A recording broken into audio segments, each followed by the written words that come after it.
मरियम नवाज की ज़ेरे सदारत इजलास में बड़े फैसले। काबीना इजलास में अहम प्रोजेक्ट्स की मंजूरी दी गई। तमाम महकमों को पेड इंटर्नशिप प्रोग्राम शुरू करने का हुक्म दे दिया गया। इस्लाम में 80 अरब के 3000 प्रोजेक्ट्स का जामे प्लान पेश किया गया। इस हवाले से मजीद जाने दें नुमाइंदा बोल न्यूज़ फातिमा शराजी से। जी फातिमा, आगाह कीजिएगा, बड़े फैसले सामने आ रहे हैं।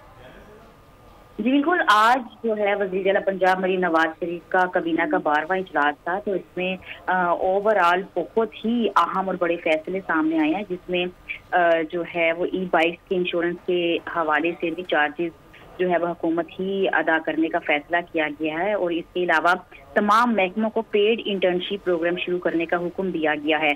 इजला में 80 अरब रुपए से तकरीबन 3000 प्रोजेक्ट्स मुकम्मल किए जाएंगे। और इसमें जो रोड, पार्क, ड्रेन, साफ पानी, स्ट्रीट लाइट्स और ट्यूबवेल के हवाले से भी मंसूबे शामिल हैं।